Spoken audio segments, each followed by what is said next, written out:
제가 최근에 제주도로 여행을 갔다 왔는데요. 해안가에 이미 다 지어진 전원주택 단지 전체가 텅 비어있는 곳들이 드문드문 눈에 띄었습니다. 제주도의 집값, 땅값이 떨어지고 미분양이 속출하고 있다는 건 이미 잘 알려진 사실이죠. 그러나 5년 전만 해도 제주도에는 투자 광풍이 불고 외지 부동산 투자자들이 줄을 섰었다. 이런 기사 많이 보셨을 겁니다. 그때 제주도 투자한 사람들 지금 심정 어떨까요? 요즘은 서울, 수도권 대출 규제가 덜한 지역들, 청주, 9억 원 이하 아파트들 6억 원 이하 폭등한다고 난리죠. 그러나 1년 전만 해도 3.3제곱미터당 1억 원씩 한다던 반포 아파트들 가운데 최고점에서 아직도 5억 원 안팎씩 떨어진 곳들 수두룩합니다.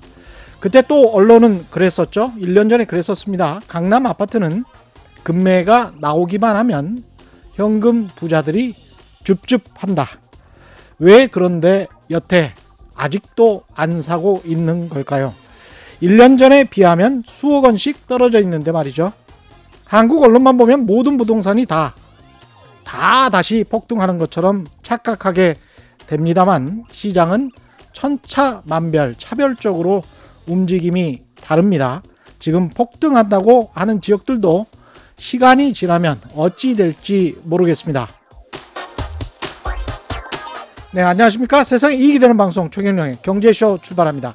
저는 진실탐사 엔터테이너 최경영입니다. 유튜브 오늘도 함께 갑시다.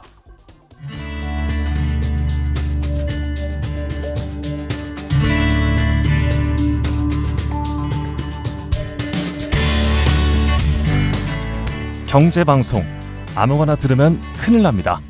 듣고 또 들어도 탈이 나지 않는 최경영의 경제쇼.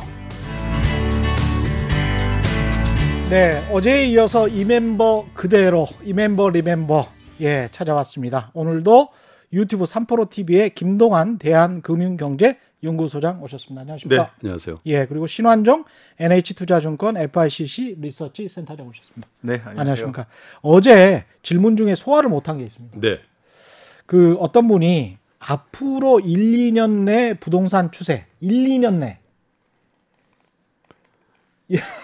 아니, 저는 사실은 부동산의 문외한이라서요.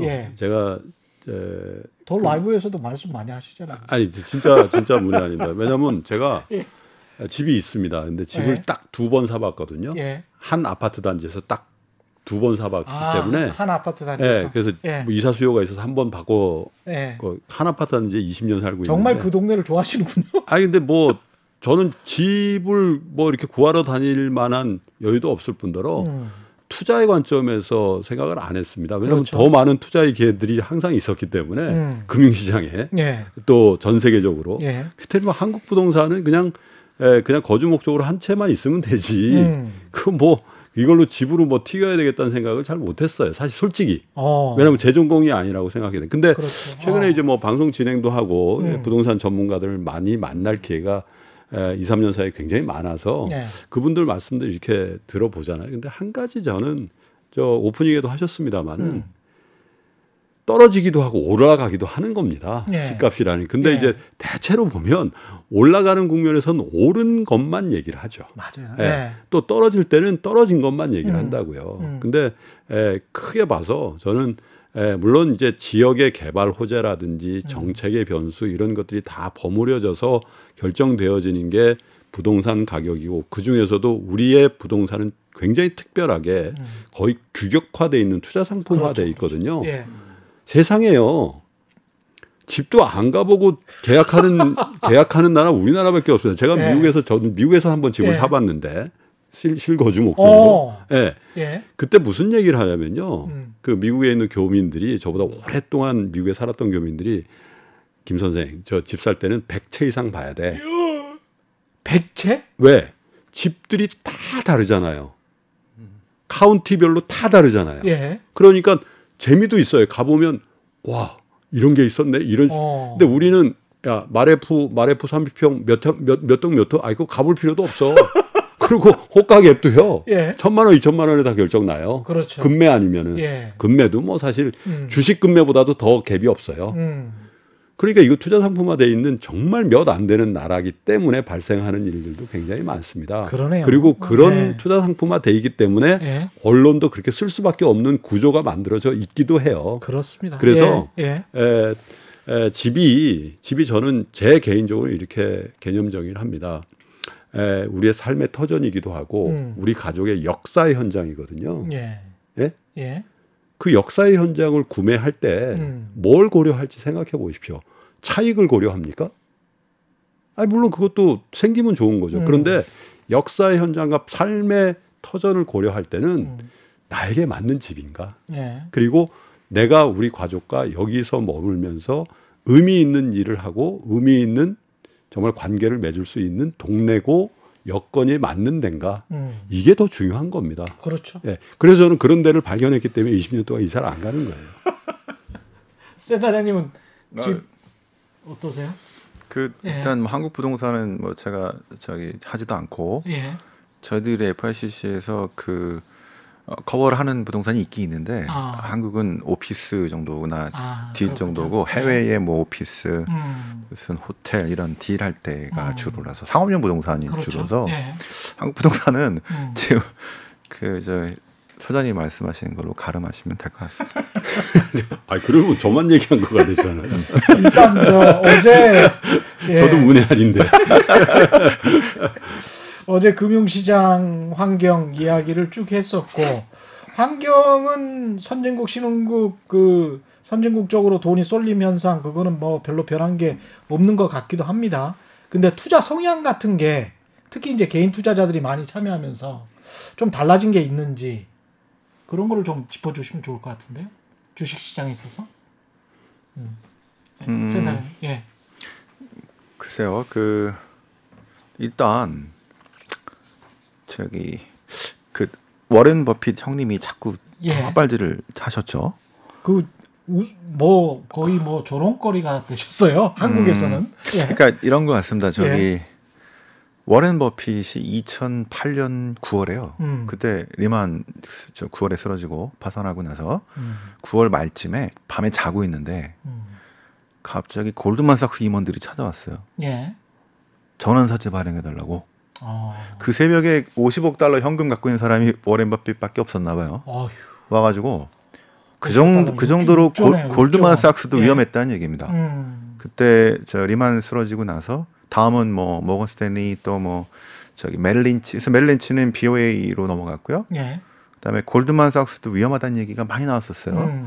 그래서 그 상황에서 새벽에 이제 워렌 버핏 찾아갔더니 검토 한 2시간 정도 하고 바로 50억 달러를 쏴줬습니다. 전환사채로 현금으로.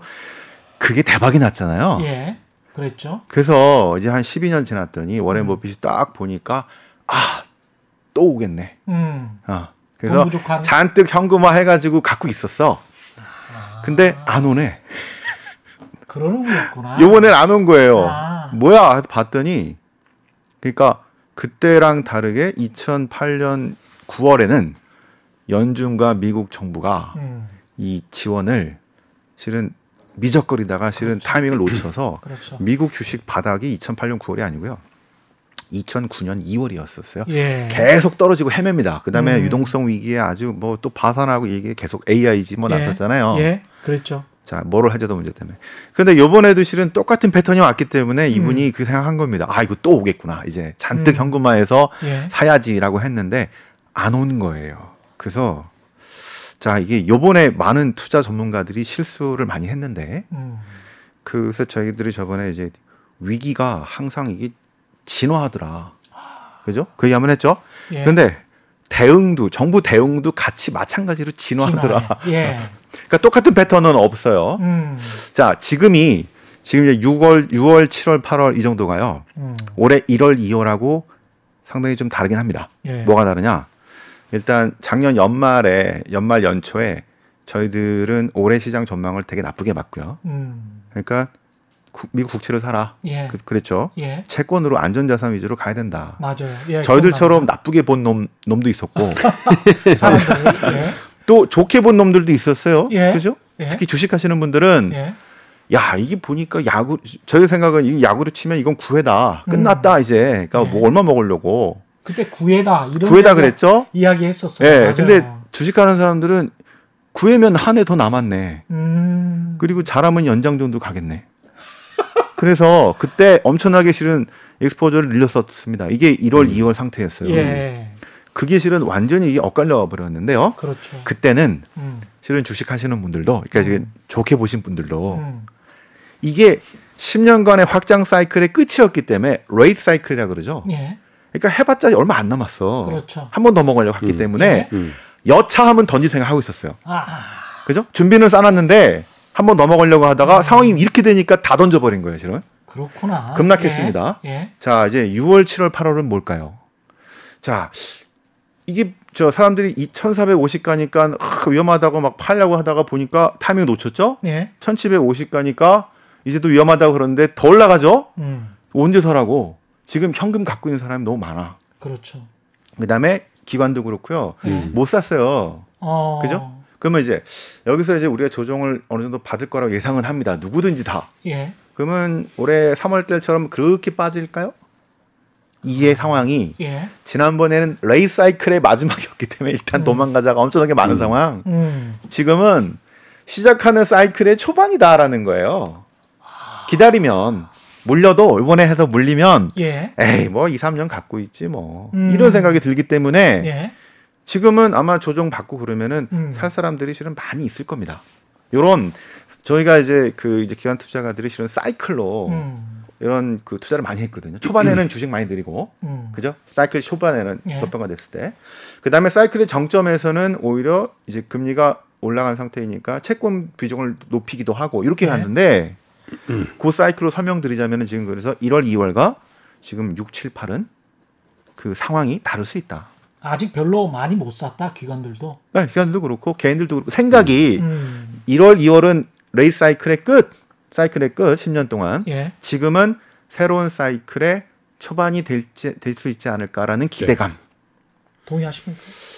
예, 부분적으로 동의하고요. 예. 그 굉장한 큰 변화가 있었던 2020년 상반기입니다. 금융시장, 특별히 자산 배분자의 입장에서 보면 이거 굉장한 변화가 있는 거예요. 예.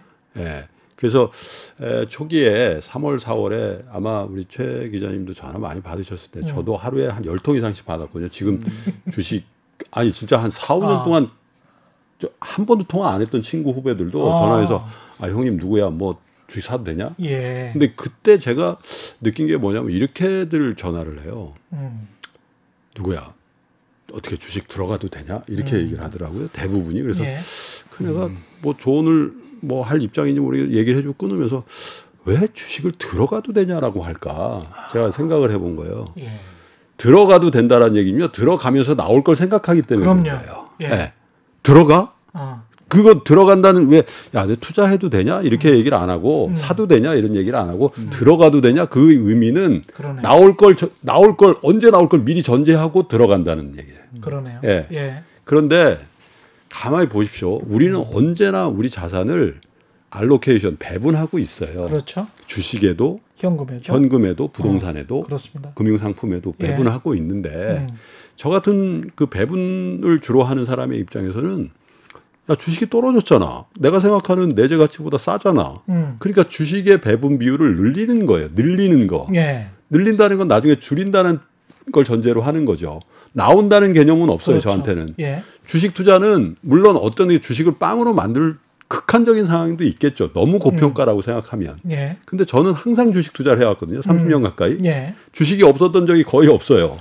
그냥 배분하고 있기 때문에. 그렇죠. 자, 그러면 상대적으로 아셋 클래스라고 하죠. 자산의 가격이 예. 주식, 채권, 부동산이 있는데 제가 볼 때 주식이 훨씬 싸진 거예요. 3월 19일 무렵에. 예. 그러면 어떻게 해야 됩니까? 이걸 줄여야 돼요? 늘려야 돼요? 늘려야죠. 늘려야 되죠. 예. 왜? 자연스럽게 주식 비중이 줄어 있는 거예요. 원래는 333 해놨어요. 그렇죠. 근데 주식이 반토막 되니까 333이 아니라 1.5, 4, 6, 4, 뭐 3.5 된 거예요. 그렇죠. 예를 들면. 예. 그러면 저 입장에서 야 여기 비율이니까 비중이라 그랬잖아요. 예. 그러면 예금이나 뭐 금융상품 픽스드 인컴이라고 하죠. 고정금리부 상품을 좀 줄여서 혹은 부동산은 뭐 한 채밖에 없으니까 줄일 것도 없으니까 예. 이걸 줄여서 주식의 비중을 맞추는 알로케이션, 배분 비율의 조정을 하는 겁니다. 리밸런싱이라고 그렇죠. 하죠. 예. 그런 입장에서는 야 이게 뭐 그다지 뭐 그렇게 공포스러울까? 저도 겁이 나긴 났어요. 세상이 망할 것 같았으니까. 그렇죠. 그런데 대부분의 사람들은 들어가도 되니? 이렇게 얘기를 하는 거예요. 그거는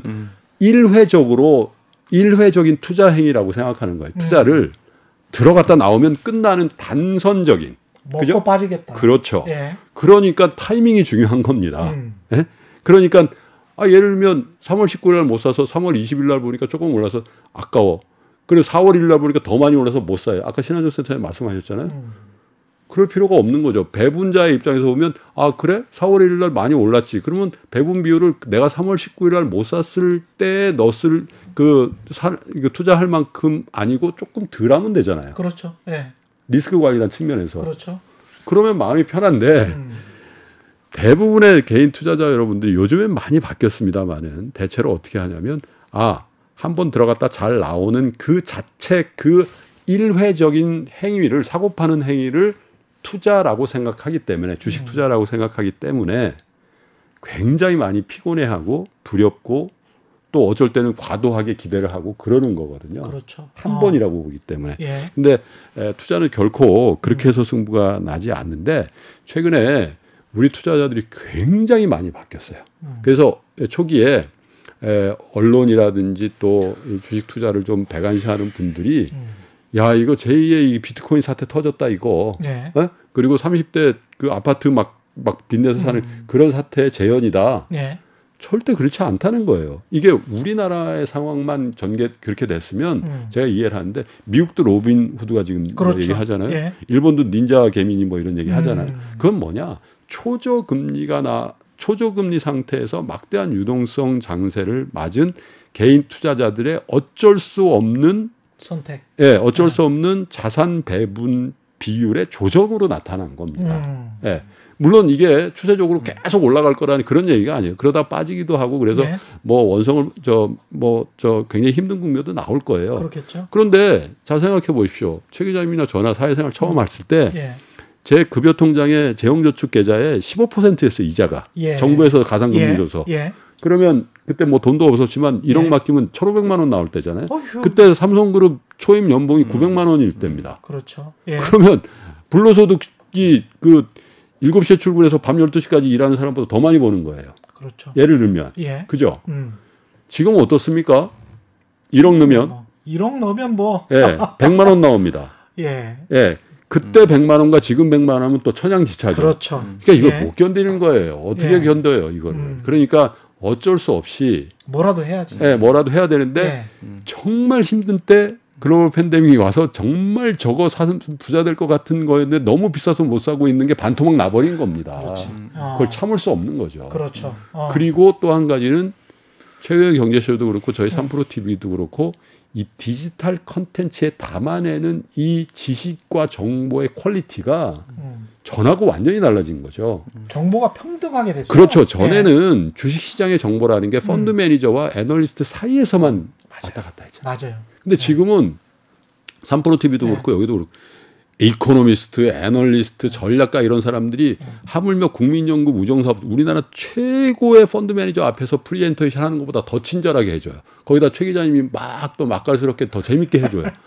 그런데 그리고 요즘 법이 강화돼 가지고요. 제3자 정보 뭐 이렇게 전달하면 그거 다 몰수하고 또 처벌받거든요. 예. 그런 구조가 생겼기 때문에 그리고 투자의 대상이 워낙 스펙트럼이 넓어졌어요. 그렇습니다. 예전에 우리나라 개인 투자자가 어디에 애플하고 아마존을 삽니까? 옛날에 외환이라는 게 그 외환 유출 아니에요. 그렇죠. 그러니까 그런 행위 자체가 제도로 막아져 있는데 그게 터져버린 거예요.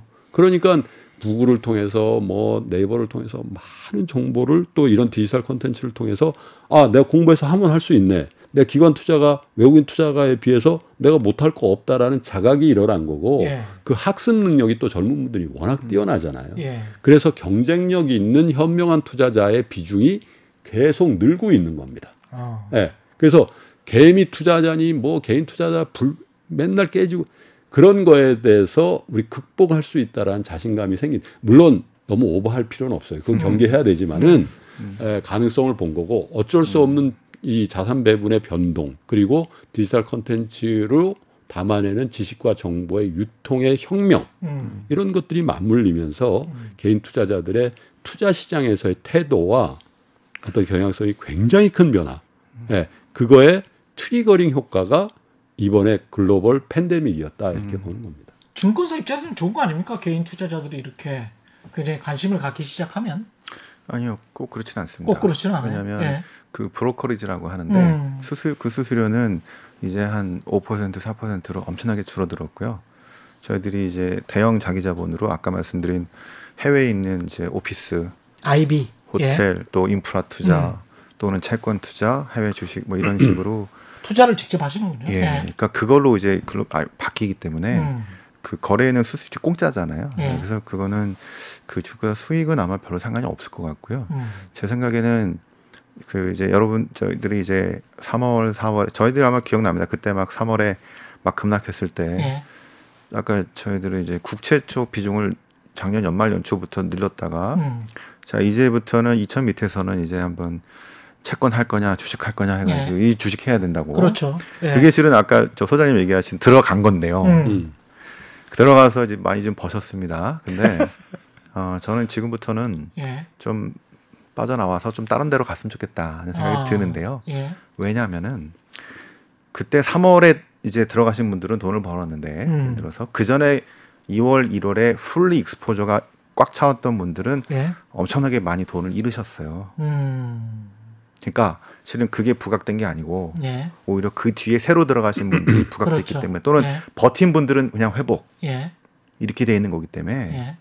10년을 두고 봤으면은 10년을 지난 10년 동안 이게 미국 주식 했으면은 우상향으로 올라갔습니다. 네. 한국 주식은 그냥 돈돈이었었어요. 그랬죠. 그러니까 예. 이게 그 개별 기업을 좋은 거 선택을 해서 올라갈 수 있는데요. 거의 대부분은 돈 잃거나 그냥 뚱돈이었다는 얘기입니다. 그죠? 그러면은 기회 비용이 이게 제대로 안 된 거죠. 예. 그래서 어떤 분들은 이제 매크로 이런 상황 사이클 이런 거 말고 그냥 개별 기업만 봐가지고 하자라고 말씀을 하시지만 그렇죠. 예. 이거는 그 기업 그 나라가 우상향으로 갔을 때 해당되는 얘기입니다. 자, 우리가 그 전에 뭐 2000년대는 이렇게 좀 올랐죠. 근데 2010년대는 그냥 박스였습니다. 만약에 그냥 개별 기업만 보고 투자했던 나라가 하필이면 일본이었으면 지난 90년부터 2010년에 잃어버린 20년이었으면 어떻게 됐겠습니까? 그렇죠. 자, 그래서 예. 예. 제 생각에는 이제 저희들이 요번 기회 때 여러분들이 공부를 많이 하셨기 때문에 요번 기회를 가지고 자, 주식 이렇게 떨어졌을 때는 들어가서 해야죠. 다음번에 또 떨어지면 할 겁니다. 예. 그런데 이게 지금 좀 애매한 상황이 됐다 그러면은 다른 자산은 없을까? 이렇게 가야 된다는 건데요. 그래서 주식 말고 여러 가지 자산이 있습니다. 그 중에 또 하나 큰 게 우리가 채권이 있었죠. 예. 이제 아까 저 소장님 말씀하셨을 때 저희 90년대 15% 얘기 정말 저도 그때 90년대 초반. 예, 예. 군대에서 예. 그 재정 장교인가요? 재무관리 장교 그걸 보니까 예. 15% 나오더라고 진짜. 예. 놀랐는데 그때를 지금 하고 얘기하시면 안 돼요 일단. 옛날 분들 너무 그 얘기하시는데 그러면은 3% 아이고 저기 2.5% 하면 아이고 막 이러는데요. 예. 되게 소중한 2.5% 3%입니다. 아. 그러니까 눈높이를요 상대 수익 많이 낮춰서 예금보다 조금 더 나오는 그러면서 안전하면서 어떨 때는 주식, 어떨 때는 또 채권으로도. 그래서 제 생각에는 저번에 저 소장님하고 또 그 조니 대표님이신가요? 국민청원 네, 뭐 네. 하셨을 때 예. 주식 교육 하자고 그러셨잖아요. 근데 경제교육이죠. 금융경제교육. 그렇죠. 금융경제교육 그게 맞습니다. 예, 예. 그래서 우리도 이제 그 많이 하실 때 주식만 너무 하지 마시고요. 예. 자산이 주식도 있고 채권도 있는데 그렇죠. 실제로 주식 시장보다 채권 시장이 훨씬 더 큽니다. 음. 그죠? 근데 일단 이 경제 기본을 금리라고 많이 얘기를 하시잖아요. 그러니까 그 상황에 따라서 그러니까 요번에 그 동학개미로 많이 오신 분들이 그동안 부동산 하신 분도 있지만 실은 채권에 돈을 많이 넣으신 분도 있어요. 그러니까 안 하다가 아유 한국 주식은 이렇게 생각하고 있다가 보니까 네. 오 많이 떨어졌어. 이렇게 들어갔다가 자 이런 분들입니다. 그분들은 제가 이렇게 좀 옆에서 보니까요. 지난 10년 동안 실은 채권을 했으면은 우리나라 주식보다 엄청나게 벌었어요. 그냥 인덱스로 얘기하잖아요. 당연하죠. 그죠? 그러니까 이게 항상 주식에만 계속 모든 자산을 있는 것보다는 아까 소장님 말씀하신 것처럼 자산 배분을 하셔야 되는데 이게 좀 먹에 찼다 또는 앞으로 상황이 좀 만만치가 않다 뭐 이렇게 생각한다면은 일정 부분은 상당히 빼서 좀 적지만 예금보다 조금 높은 채권 국채는 상당히 안전한 쪽이고요. 그다음에 회사채 중에서도 이제 삼성 현대차라든가 아니면은 상당히 그 안정한 여러분들이 잘 알고 있는 뭐 그렇죠. SK라든가 그렇죠. 자 이런 채권들이 꽤 나옵니다. 금리가. 그다음에 해외 채권도 또 미국의 애플이나 이것도 채권이 있어요. 그렇죠. 자 그런 것들로 이렇게 좀 자산 배분을 좀 하셔도 좋을 것 같고요. 그다음에 또 하나는 원자재 쪽에 또 금도 있고 은도 있지 않습니까? 저는 오늘 좀 생각을 해봤어요. 지금 이거 채권 또 너무 낮고 또 자 주식도 많이 올랐고 이게 참 애매한데 좀 뭐가 괜찮은 게 없을까 생각하다가 저희 생각한 거는 지금 금하고 은을 같이 가져가는 포트폴리오입니다. 금하고 은은 조금 위험자산 쪽이고요. 금은 조금 안전자산 선호이면서도 인플레 헤지도 되는데 저희 생각에는 요게 갖고 있으면 몇 년 동안 어떤 중심적인 역할을 하면서 괜찮은 성격 포트를 내올 수 있기 때문에 유가도 좀 많이 올랐고 그죠? 그래서 그렇게 좀 다변화된 포트를 가지고 이제는 너무 주식만 하지 마시고 자산 배분 전략으로 가자. 그렇게 공부를 하시면 좋을 것 같다 생각이 듭니다. 비슷한 말씀이네요. 자산 배분 전략. 뭐 자산 배분 당연히 하셔야 되는데 두 가지 자산 배분의 다른 방법이 있어요. 그러니까 아셋 클래스, 그러니까 주식, 채권, 부동산, 현금 뭐 이렇게 나누는 것도 있고. 그러면 이제 그 공간적인 개념에서 과연 어느 나라 통화로 돼 있는 걸 갖고 있을 것이냐. 근데 이거를 되게 중요합니다. 제가 어제도 말씀드렸는데 만약 미국 사람이 미국의 개인 투자자 돈 있는 사람이 한국 주식을 투자하면 얼마를 투자할 것 같냐 이렇게 말씀드렸잖아요. 극히 일부분이겠죠. 그 얘기는 뭐냐. 달러 표시로 되어 있는 자산을 많이 가져야 된다라는 생각을 하죠. 그 사람이 미국 사람이라서 그런 게 아니라 전 세계적인 관점에서 보면 중심축이 되는 자산은 달러 자산입니다. 그런데 우리는 내가 뭐 달러 쓸 일 있겠어? 이렇게 생각하신단 말이에요. 근데 달러 쓸 일 많습니다. 지금 뭐 여행도 못 가시고 그리고 뭐 애들이 갑자기 유학 갈 수도 있는 거고 그런 실수요도 있는가 하면 자산을 지켜내고 더 증진시키기 위한 필수는 뭐냐? 기축 통화 자산을 어느 정도 편입하셔야 된다. 근데 그 편입을 한 껍데기를 주식으로 할 거냐, 채권으로 할 거냐, 이건 이제 그분들의 리스크에 대한 어떤 태도를 결정하고 그건 그 나름의 또 아셋 알로케이션이 되는 거잖아요. 자산 배분이. 근데 어쨌든 제가 권하는 어느 정도 규모 이상의 자산을 갖고 있거나 가지고 싶은 분이 있으시다면 기본적으로 달러 자산에 대해서는 어느 정도 채우셔야 된다라는 그런 권유를 드리고 싶고요. 또 한 가지는 요즘에 이제 금융회사들 신한정센터장도 그러지만 참 문제입니다. 이 간접 투자 상품도 계속 깨지고 있잖아요. 라임이 뭐 죄송합니다. 그런데 자 동학개미 운동이 그러면 부동산에서 주식으로 또 채권에서 주식으로 옮겨가고 저금리의 산물이지만 또 한 가지는 이 간접 투자 상품에 대한 이거 아니다. 라는 자각 현상일 수도 있어요. 맞습니다. 그렇잖아요. 이게 대리인을 쓴 건데 대리인이 내 돈을 잘 관리를 못하는 거예요. 그러니까 간혹가다 마이너스 날 수도 있지만 이거 시스테미컬이 이거 뭐가 문제가 있네. 이렇게 세니까 거기서 머니무브가 발생하고 있거든요. 근데 이런 부분에 대해서 제가 한 가지 말씀드리는 거는 통상 금융회사에서 중위험 중수익이라고 선전하는 상품은 조심하시라고 얘기를 해요. 중위험 중수익. 그거는 어떻게 보면 수익률도 높지 않고 리스크는 상당하다라는 뜻도 돼요. 그렇습니다. 그게 대체로 ELS 같은 거예요. 왜냐하면 이거는 예를 들면 리스크가 벌어지면 하방이 뚫려버리는. 대체로. 그리고 그 리스크가 컨트롤할 수 있는 그 안에 있으면 저한테 대한 보상은 극히 제한적이에요. 그리고 그 구조를 저도 이제 원년에 그걸 만들어 본 사람입니다만은 굉장히 많은 파티의 수수료가 다 거기에 포함되어 있어요. 운용에 관련된 거 또 판매에 관련된 그렇기 때문에 굳이 저는 그리고 이런 큰 변동성 구간에는 중위험 중수익은 일어나질 않아요. 그리고 이벤트 발생할 가능성이 많기 때문에 차라리 저는 그럴 거라면 일종의 크레딧 관점에서의 바벨 전략을 써라. 크레딧 관점에서 제일 안전한 놈 하나 사고 제일 안전한 게 세상에 제일 안전한 게 달러로 돼 있는 채권이에요. 예. 미국채죠. 그렇죠. 예를 들면 예. 이걸 사고 주식을 사라. 예. 그 중간 중에서 어떻게 하다가 그냥 이벤트 발생하면 이도저도 아닌 상황이 되거든요. 예. 그래서 오히려 그렇게 아세달로케 자선 배분하는 게 더 좋을 수도 있고 그리고 또 한 가지는 주식은 제가 처음에도 말씀드렸지만은 절대 들어갔다 나오는 게 아니에요. 조절하는 거예요. 조절. 그렇죠. 네, 그리고 물론 이제 좋은 주식을 사셔야 되죠. 그리고 미국 주식과 한국 주식 또 여타의 그 나라별로도 좀 배분하는 게 좋습니다만은 많은 분들이 그렇게 아유 김프로 내가 무슨 1,000만 원밖에 투자를 안 하는데 그건 어쩔 수가 없어요.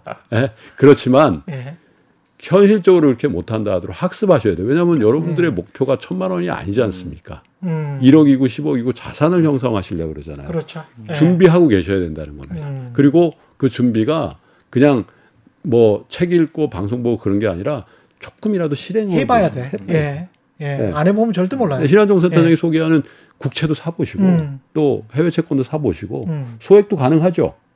그럼요. 예. 네. 그래 해보시라는 거죠. 제 공부를 많이 하셔야 됩니다. 이게 아마 그전하고 많이 달라진 게 예. 특히 저기 3프로 TV를 통해서 여러분들이 공부를 많이 하신 게 이제 도움이 되실 것 같은데 그러니까 이런 식입니다. 그 국채가요. 미국 국채가 지금 10년짜리가 0.67밖에 안 돼요. 예. 작년 말에 저희가 얘기할 때 1.67인가 해서 100bp가 빠져서 엄청나게 가격이 올랐습니다. 네. 그렇죠. 예. 지금 하는 건 아니죠. 그렇죠. 근데 이게 그걸 여쭤보고 싶었어요. 그렇죠. 사실. 예. 그러면 지금 예측을 하는 겁니다. 공부를 어떻게 하냐. 에너스 분석을 해서 국채 금리는 0.67 정도에서 크게 안 움직이는 상황이 이제 2022년까지는 갈 것 같다라고 연준이 얘기했으니까 예. 국채는 요 정도인데 에게 연 0.6 먹으려고 이건 아닌 것 같아요. 그러면 그 위에 있는 이제 애플이나 아니면 버라이즌 뭐 이런 등급별로 쭉 돼 있습니다. 이 중에서 미국 정부가 상황이 이렇게 되니까 막 사준답니다. 예. 그럼 땡큐죠. 근데 금리가 그러면 한 2.5, 2.7 이렇게 나와요. 땡큐잖아요. 그죠? 그러면은 그런 거를 지금 사는 겁니다. 근데 이게 2.7이었다가 올해 연말이나 내년 이맘때쯤 되면은 제 생각에는 한 1.8이나 또 떨어질 수 있을 것 같아요. 그러면 돈 많이 벌겠죠? 예. 계속 갖고 있냐? 아니요. 그때는 또 바꿔야 됩니다. 그래서 여러분들이 한 번 사서 옛날에는 10년 갖고 있으면은 뭐 쭉 이게 아니고요. 매년 바꿀 수도 있고요. 더 빠르게는 6개월마다 바뀔 수도 있어요. 그러니까 이거를 이제는 이제 은퇴하시고 한 50년을 거의 투자하시면서 살아야 되기 때문에 공부를 하셔야 됩니다. 어쨌든 주식이든 채권이든 다른 자산이든 어쩔 수 없이 제 생각에는 그런 흐름이 요번에 좀 제대로 만들어진 그리고 그 역할을 3프로 TV 또 제대로 하시는 거 요거 하나만 아닌가 싶습니다. 여쭤볼게요. 예. 두 분한테 그 달러 표시 자산 같은 경우에 우리가 환전 수수료 내야 되고 예.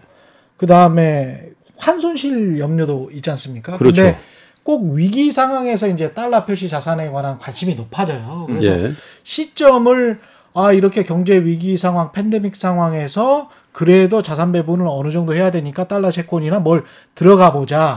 이거는 학습해놓고 기억해놓는 거는 좋은 것 같은데 지금이 타이밍이냐? 지금이 타이밍이냐? 그건 이제 예. 뭐 관점에 따라 틀리죠. 그리고 이제 제가 달러 표시 채권을 사라고 말씀드리는 게 아니라 달러로 된 자산을 어느 정도 가져라. 그렇죠. 이게 예. 이제 근데 통상의 경우 달러로 된 부동산을 사기는 좀 어렵잖아요. 그렇죠. 큰 돈도 그리고 뭐 네. 거의 이민 가려고 하는 거예요. 절차가 복잡하기도 하고.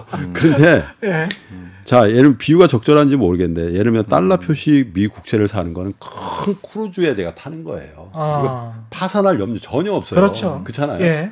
그러니까 안전한 대신 거기에 들어가는 저한테 주는 베네핏도 작아요. 예. 그리고 지금 0.6인데 뭘 먹겠어요? 캐피탈 게인에 대해서 기대하지 말라는 거예요. 크게는. 예. 그러나 그 채권이 주는 이익보다도 아까 환손실이라고 그러셨잖아요.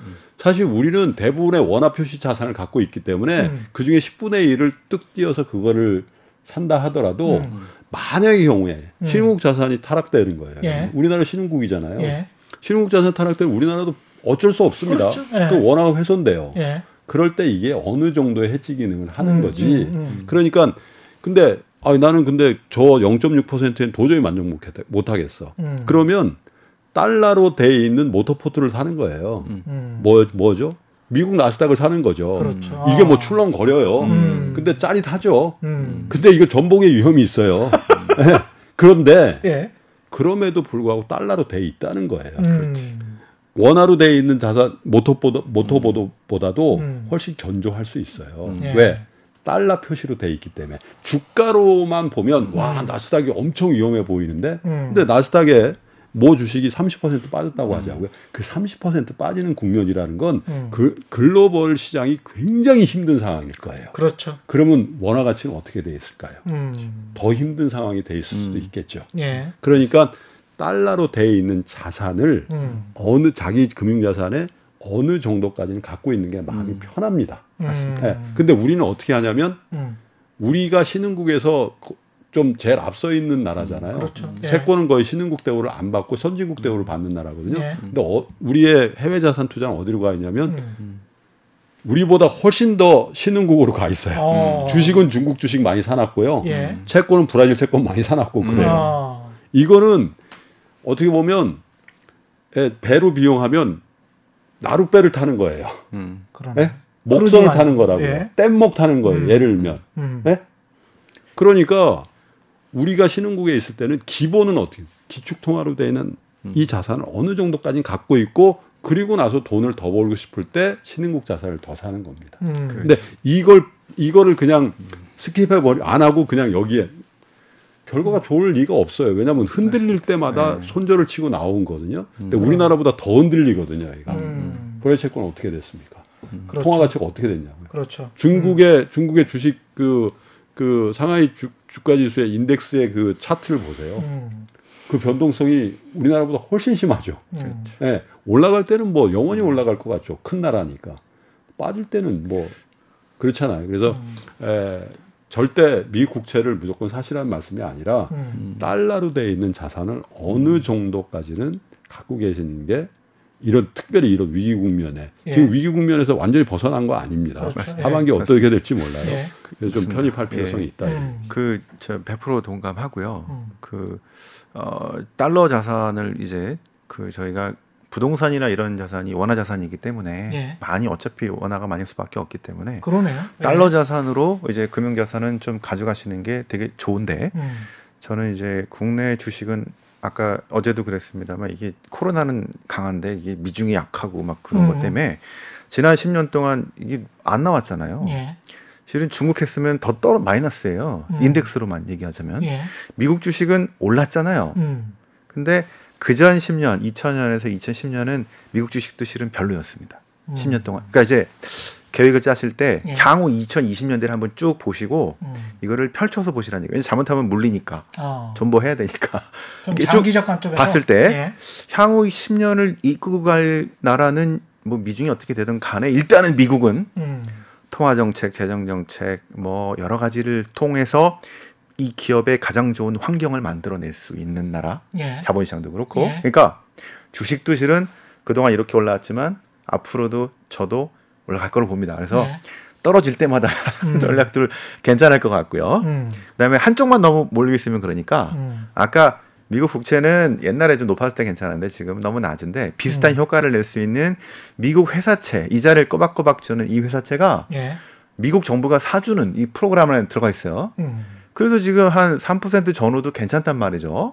그래서 분산을 해서 하는 것도 괜찮을 것 같고, 그러니까 저 선진국인 미국 자산 위주로 일단은 깔고 그 다음에 신흥국은요 될 사이클이 있습니다. 될 때만 하는 거예요. 될 때만 한다. 네, 그래서 저희들이 그때 브라질 채권 같으면 2014년에 셀 리포트를 해서 하지 말라고 그래서 70% 떨어진 적이 있고요. 2016년부터 시작해서 그 해 한 70% 4년 동안 2019년까지가 제일 좋았습니다. 그래서 지난번에 저희가 방송할 때 이제 로컬 채권은 끝났다고 그랬죠. 연초에 저희가 왜 금리가 너무 낮아요. 이제 다 내려왔습니다. 그다음에 그 브라질이라는 나라가 앞으로 좋아지기 위해서는 환율을 무지하게 절하시킬 수밖에 없어요. 우리 외환위기 때 환율 절하로 경쟁력을 회복했던 것처럼 그러면 해외 채권의 최악인 경우가 나옵니다. 그래서 정리하고 다른 곳, 괜찮은 사이클들이 나올 만한 신흥국이든 뭐 선진국이든 그런 사이클로 가는 게 글로벌 투자의 핵심입니다. 근데 두 분 다 그 한국 주식 시장의 장기 상승 가능성, 10년 호황, 미국 같은 그런 생각은 전혀 염두에 두지 않으신 아닙니다. 제가 이제 미국 달러 표시 자산을 일부 포트폴리오 차원에서 가지시라고 말씀드린 거지 절대 한국을 엑소더스 하라는 말씀이 아니에요. 어떻게 보면 더 본질적인 얘기인데 경제를 보는 태도와 시각이 굉장히 중요한데 대체로 한국 경제에 대해서는 회의적이죠. 비관적이에요. 10년 전에요. 미국 11, 12년 전에 미국 경제는 망했어요. 그렇죠. 아까 뭐 골드만삭스 얘기도 하고 뭐 그랬지 않습니까? 근데 골드만삭스가 세계 최고의 인베스트먼트 뱅킹이잖아요. 뱅크잖아요. 최고의 인력들이 있고요. 그런데 부도나기 직전까지 간 거거든요. 그 얘기는 제조업, GM, 포드 물론 마찬가지, GE 마찬가지고 다 구제금융을 받지 않으면 다 망한 상태였습니다. 2008년도 말 2009년 초가 리만 망했듯이 그죠? 근데 유일하게 살아남을 수 있는 근거는 미국이 기축통화 달러를 갖고 있기 때문에 살아난 거거든요. 누가 그 시점에서 미국이 기사회생을 해서 12년 동안 나스닥이 이렇게 치솟고 제가 지난 시간에도 말씀드렸습니다. 생각의 조종자들인 글로벌 스탠다드를 만드는 그 기업들이 저렇게 융성할 줄 누가 알았습니까? 그렇죠. 그럼 한국은 불가능할까요? 한국은 5%대 그때도 힘들었지. 3%대 그때도 힘들었지. 2%대 이제 1% 이제 마이너스니까 영원히 나락으로 꺼질 거다. 전혀 그렇지 않습니다. 세계에서요. 제조업 사이드에서 세계 1위를 메이저 산업에서 하고 있는 몇 안 되는 나라잖아요. 그렇죠. 거기다가 사실 지금 거의 딱 1년 됐습니다만 소부장이라고 그러잖아요. 이거 소재, 부품, 장비라고 하는데 사실 작년 이맘때 어떤 기사들이 나온지 한번 보십시오. 우리나라 망했습니다. 일본이 아베가 뭐 세계 소재 그거 안 주면 반도체 공장 다 쓰고 디스플레이 파주에 다 쓰고 해가지고 이제 우리나라 절단 났다고 썼잖아요. 그랬죠. 어떻게 됐습니까? 일본 기업만 절단 났죠. 오히려 한국에 와서 생산을 하고 있어요 지금. 아니 제가 그래서 그때 저 KBS 다른 프로에 나와서 그런 얘기했어요. 잘 모르는데요. 제가 한 가지만 말씀드리겠습니다. 하면서 하는 게 아니 지금 세계적으로 경기가 좋습니까 안 좋습니까? 안 좋다 그랬죠 당연히. 그러면 경기 안 좋을 때 물건 파는 사람이 유리합니까? 물건 사주는 사람이 유리합니까? 그게 물론 기술력이 있어 그들만 만들어서 순간적으로는 그게 유리한 것 같으나 크게 봐서는 구매자가 유리한 겁니다. 경기 안 좋을 때는. 돈 갖고 사주는 사람이 없는데 그걸 어디다 갖다 팔겠어요. 그렇죠. 그리고 그들이 독점하고 있는 시장일지언정 사주는 사람도 과점 상태였거든요. 그죠? 그래서 1년 이후에 물론 우리나라 소부장 산업이 융성하고 뭐 완전히 판을 바꾼 건 아닙니다. 그러나 엄청난 모멘텀을 준 거죠. 실제로 소부장으로 분류되어 있는 코스닥 기업의 주가는요. 평균적으로 더블 났습니다. 그 이후에 상장된 기업들은 탁월하게 수익률이 좋고요. 그렇죠. 그건 뭐냐? 주가 오른 거 가지고 뭘 그러냐? 자본이 들어갔다는 얘기예요. 그렇죠. 자본이 들어갔고 그만큼 정부나 혹은 전방에 있는 전자를 비롯해서 디스플레이 이런 회사들이 와서 테스트하세요. 이런 이제 여건을 만들어 주고 기회의 문이 열렸다는 거거든요. 그렇죠. 그럼 보십시오. 세계 어느 나라가 전방산업 제조업도 1등하고 소재 부품 장비도 1등하는 나라 없습니다. 일부 산업에서 독일, 일본이 하죠. 그렇죠. 그런데 우리나라가 전방산업에서 일본을 이기는 산업이 훨씬 많잖아요. 반도체, 그죠? 뭐 조선, 또 일부 뭐 디스플레이도 마찬가지고. 그렇기 때문에 절대 한국 경제가 왜소하거나 단선적으로 자 한국은 계속 경제 성장이 떨어졌지 앞으로 계속 떨어져서 마이너스 3, 4, 5 그리고 절단 나고 한국 문 닫아.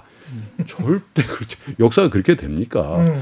융성과 쇠락이 있을 뿐이지 그렇죠. 그 기간은 우리 경제 주체가 하기에 따라서 정부, 기업, 가게가 우리 같은 현명한 투자들이 하기에 따라서 쇠락의 기간은 단축시킬 수 있고 융성의 기간은 연장시킬 수 있다는 관점에서 접근해야죠. 한국 주시장이 절대 희망이 없지 않습니다. 뭐 저도 그 동감하는 바이고요.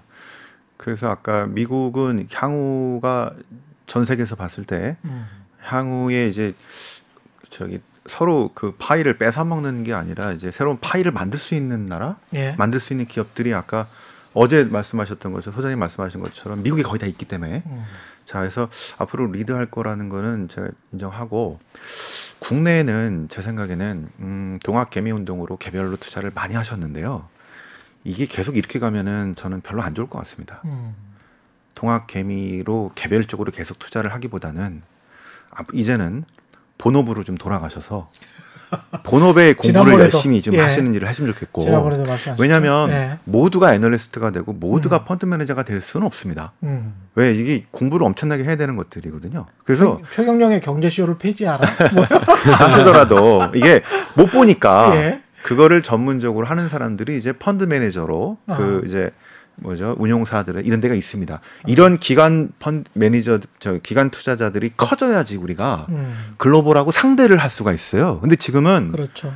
이게 너무 약해져가지고 실제 이제 동학개미가 커진 이유는 기존의 기관 투자가가 줄어들어서가 이게 됩니다.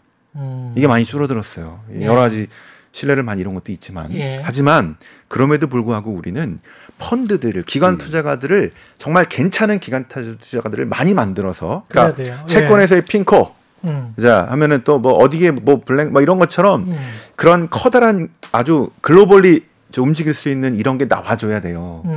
이거를 개인들이 하게 되면 분석의 한계가 있습니다. 뭐가 안 좋다 그러면 다 도망가 버리는 상황이 나올 수 있겠고요. 그렇죠. 또 된다 그러면 막 이런 쏠림이 나올 수도 있습니다. 하지만 기관 투자가들이 뭐 걱정도 있긴 하지만 제 생각에는 좀 더 현명하고 또 이게 뭐 물량을 따온다든가 아니면은 어떤 행동을 하든가 국내든 해외든 그래서 제 생각에는 여러분들이 이제 매일 볼 수가 없기 때문에 항상 공부를 또 그분들이 이제 전문가 중에 전문가라고 우리가 키워야 되는 입장이기 때문에 기업들 키우는 거랑 마찬가지입니다. 그래서 그분 좋은 아마 이제 평생을 두고 계속 거래할 수 있을 만한 이런 운용사 이런 기관 투자가들을 내가 한번 만들어 본다. 일정 부분은 또 투자도 하시면서 이런 것들을 앞으로 만들 수 있는 이제 향후 10년이 됐으면은 우리도 얼마든 큰 그래서 그 기관 투자가들이 이제 기업들한테 이제 배당 뭐 제대로 해라 아니면은 똑바로 해라 자 이런 거버넌스까지도 얘기할 수 있는 힘이 돼. 이 국민연금 뭐 이런 기관들은 거기서 얘기하기 쉽지가 않습니다 사실은. 그래서 이런 큰 기관 투자가들을 만들 수 있도록 여러분들이 좀 많이 투자도 이쪽으로 좀 하셨으면 그 부분에 대해서 이 주식이 지금 올해 들어서 예탁금이 지금 50조예요. 그리고 주식 순매수가 한 40조 정도 됐어요. 그러니까 90조 이상의 돈이 들어왔어요. 지난번에 SK바이오팜에 30조 이상이 몰리잖아요. 이게요. 엄청난 유동성이 있는 거예요. 그리고 동학개미 운동이라고 하니까 뭐 정말 1,000만 원, 2,000만 원, 100만 원, 200만 원 이런 분들이 이런 분들만 있는 것 같죠. 절대 그렇지 않습니다. 저만 해도요. 또 제가 아는 애널리스트나 뭐 리서치 센터 이런 분들 전화 많이 받았어요. 중견 그룹, 그렇죠. 뭐 경영진들 뭐 이 큰 돈을 갖고 있는 분들이 많이 들어왔습니다. 사실 법인 돈도 많이 들어왔고요. 그렇죠. 그런데 우리나라는 탁월하게 전체 자산 규모, 자산 아세 클래스니까 자산 중에서 주식의 비중이 너무 낮아요. 진짜 비이상적으로 낮아요. 그렇기 때문에 정부가 해야 될 일은 이 자본시장이 튼실할 수 있도록 제도를 좀 잘 정비해 주셔야 돼요. 그러니까 부동산 규제책을 많이 내잖아요. 그러면 부동산 내에서 풍선 효과가 생기지 않도록 부동산을 이게 너무 가열인데 규제하는 정책이 나오면 반대 풍선 효과가 아셋이 다른 쪽으로 가서 주식으로 자연스럽게 왔다 갔다 할 수 있어야 되는데 우리나라 풍선 효과는 일산 올랐더니 파주가 올라가네. 파주 올랐더니 김포 올라가 이런 거란 말이에요. 그렇죠. 그래서 주식 시장이 튼실하면 이 돈은 기업으로 가게 돼 있어요. 주식이 오르는데 기업이 무슨 이유가 기업이 증자를 하고 이럴 때 또 지금 벤처 쪽에 돈이 얼마나 많이 갑니까? 근데 벤처 기업의 유일한 엑싯 그러니까 자금 투자의 회수는 코스닥 상장이에요. 우리나라는 다른 거 없습니다. 그게 거의 유일해요. 자 무슨 딜리버리 업체가 해외에 매각을 한다 뭐 이상한 구조로 해서 갔잖아요. 근데 뭐 여러 가지 논점이 있습니다. 그럼 왜 갔냐? 왜 독일 회사가 됐냐? 그 회사는 비상장 회사예요. 벤처 기업이에요. 이미 수조 원의 가치를 갖고 있다고 평가받고 있어요. 코스닥 시장에 가면 그 밸류를 못 받는다고 보는 거예요. 왜? 이 코스닥 시장 자체가 영세하고 왜소하니까. 네. 그러면 벤처 기업을 막 육성해요. 그래서 벤처 정신으로 투자한 사람들이 좋은 수익을 거둬야 또 벤처를 투자할 거 아닙니까? 정부 돈 말고라도. 그렇죠. 그런데 회수가 안 돼요. 왜? 코스닥이 왜소하니까. 그러면 어떻게 해야 되냐? 자본시장을 튼실하게 만들어야 돼요. 그래서 최근에 거래세를 반으로 줄이고 양도세를 2020년. 그건 물론 개세주의. 소득이 있는 곳에 수익이 있는 곳에 세금이 있다. 그걸 누가 반대했어요? 누가 그 명분에 저항을 하겠습니까? 그러나 다만 모든 정책에는 타이밍이 있다. 지금 불과 몇 달 전서부터 개인의 급격한 그 주식시장, 자본시장의 참여가 일어나고 있는데 하필이면 이 타이밍에 그것에 대해서 확정해서 발표하는 게 필요했을까? 예. 혹은 자 공론화 해봅시다. 우리 자본시장을 어떻게 더 발전시킬까? 세제적인 측면에서도 토론해봅시다. 이런 과정이 좀 더 필요했지 않았을까라는 아쉬움도 있어요. 제가 절대 과세하고 개세주의라는 어떤 세금 부과의 보편성의 원칙에 대해서 반대하는 게 아닙니다. 예. 예. 정책 목표는 그 타이밍에 따라서 우선순위가 결정될 수 있는데 그래서 일단 우리 전체 국가적인 차원에서 또 네. 가계 자산이라는 측면에서 지금까지 너무 주시장이 왜소해 왔고 또 그 시장의 성격이 폄하돼요. 예. 예. 국회 청문회 가면 무슨 장관 후보자가 주식을 갖고 있습니까? 주식을 갖고 있는 것도 뭐 삼성전자나 사지 뭐 코스닥 같은 걸 갖고 있습니까? 미국에서 그러면 코미디예요. 코미디죠, 코미디. 예. 아니 그러지 말고 웬 땅을 그렇게 많이 갖고 있어요? 이거 이게 정상 아니에요? 그렇죠. 예. 그렇잖아요. 그렇죠. 예. 아 내가 이 주식이 유망해 보이고 나 옛날부터 투자했고요. 그렇죠. 아 자금 출처가 명확하고 그 주식을 사고 파는 데에서 불법이 없는데 불법이 없다면 그렇죠. 예. 그걸 왜 그 핀잔을 들어야 되는 그 사회적인 인식의 문제라는 거예요. 맞습니다. 주식 투자는 투기꾼이 하는 거고. 시간이 훌쩍 넘어가 버려서 조금 딱 한 마디씩만 앞으로 좀 눈여겨봐야 할 그 업종 언택이든 뭐 바이오주든 네. 예, 한 마디씩만 좀 해주십시오. 저는 우리나라라는 관점에서 보면 예. 큰 성장을 할 수 있는 업종은 두 가지라고 봅니다. IT 하드웨어 쪽. IT 하드웨어. 네. IT 하드웨어라는 게 반도체를 포함한 통신 장비 예. 이런 거거든요. 예. 지금은 뭐 이 코로나 때문에 예를 들면 5G 이거는 사실 언택 그러니까 이 4차 산업혁명이라는 거를 만들기 위한 어떻게 보면 수단을 까는 거잖아요. 그렇죠. 근데 이제 까는 행위는 컨택이에요. 예, 그렇죠. 아, 빌딩 올라가서 뭐 설치해야 되죠. 문을 열어줘야지 깔 그렇죠. 거 아닙니까? 예. 그래서 지체되고 있는 거예요. 그래서 예를 든 건데, 그래서 그런 형태, 그러면 이제 뭐 네이버, 구글, 아마존, 뭐 넷플릭스 이런 게 융성하면 예. 거기에 필수적으로 사가지고 해야 될 게 IT 하드웨어 아닙니까? IT 하드웨어. 통신 예. 장비든 반도체든. 예. 그래서 이게 한 축이고요. 예. 또 하나는 우리나라 지금 많은 투기 자본들 뭐 이런 것들에 대한 부작용도 있고 이게 버블이냐 뭔지 이거 많이 있어요. 그런데 새로운 성장 산업으로서의 생명공학, 바이오 이런 것들도 버블이 있어요, 분명히. 버블이 끼어 있는 권역이에요. 그런데 굉장히 중요한 성장의 축이다. 자, 스위스 보시죠. 스위스 뭐가 유명합니까? 시계, 관광 이런 거 유명하다고 보잖아요. 글로벌 제약 1위부터 10위 사이에 두세 개가 스위스 업체입니다. 로슈 이런 데들이죠. 스위스 뭐가 있어요? 그죠? 우리 할 수 있다는 거죠. 그리고 이렇게 큰 시장을 옆에 두고 있는 중국. 그리고 그런 조짐들이 나타나죠. 뭐 예를 들면 셀트리온유의 시밀러 쪽에서 일단 그렇죠. 성과를 보이고 있기 때문에 지금은 투기적이고 뭐 버블인다 그러는데 10년, 20년 지금에 쏠린 그 돈들이 뭔가 R&D에 기여하고 그 중에 몇 개는 개화할 겁니다. 그래서 장기적인 안목에서 버블이 있음에도 불구하고 바이오라든지 제약이라든지 생명공학 이런 것들은 굉장히 큰 성과를 향후에 장기적인 안목에서 기대할 수 있는 산업이라고 봅니다. 저는 보통 이런 얘기 잘 안 하는데 굳이 뭐 말씀드리면 저는 한국 사람들이 경쟁력이 컨텐츠에 있다고 생각합니다. 그러니까 이미 기존에 아까 말씀하신 산업도 괜찮지만 컨텐츠 산업 같은 거가 그 괜찮은데 보니까 우리 영화에서도 막 그 뭐죠? 저 미국에서 상 타고. 그렇죠. 예. 자, 드라마도 기생충. 예. 드라마도 너무 잘 만들고. 그렇죠. 이 조그만 나라에서 출생의 비밀이 뭐 이렇게 많습니까? 그죠? 근데 이게 시작이죠.